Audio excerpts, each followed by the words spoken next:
Reluctantly, Trump accepts the transition to a Biden presidency. He has never been so close to admitting defeat. Donald Trump finally gave the green light on Monday evening to the process of transfer of power to Joe Biden, who had started, without waiting, to shape his government. After more than 2 weeks of a refusal unprecedented in American political history, however, Mr. Trump still refrained from directly acknowledging the Democrats' victory.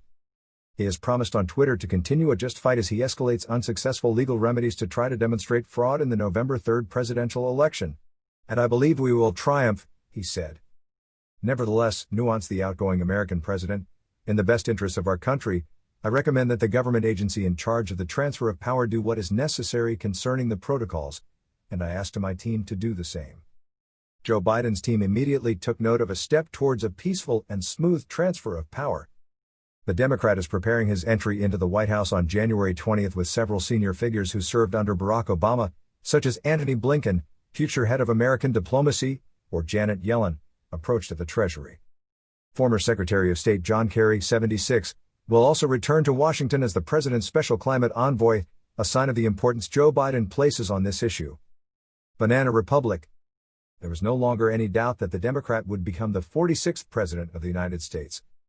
But Donald Trump's so far denial has meant, among other things, that the president-elect still does not have access to classified information on highly sensitive U.S. security issues, as is customary.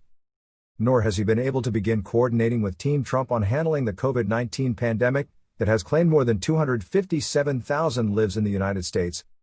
The outgoing president had become more and more isolated in his call on Republicans to fight injustice, big names in his party seeing even in the behavior of Donald Trump's lawyers a national disgrace, worthy of a banana republic.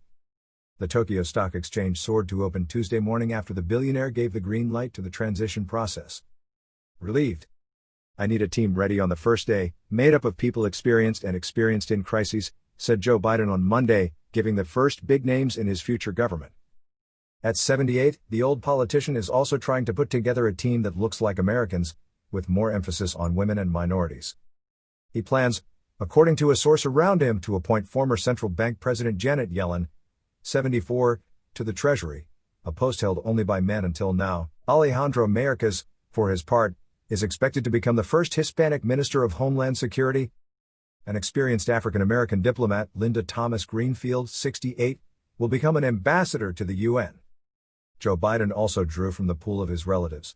Antony Blinken, 58, who is to become his Secretary of State, was until then one of his top diplomatic advisors.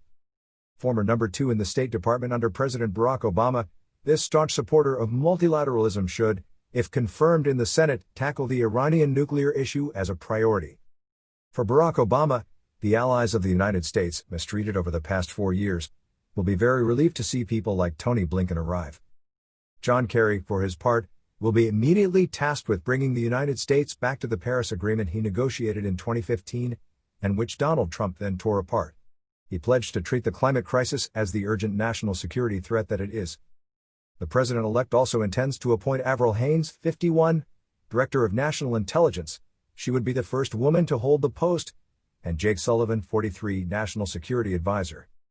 Joe Biden and his future Vice President Kamala Harris will make a speech to formally announce these appointments Tuesday in Wilmington, Delaware.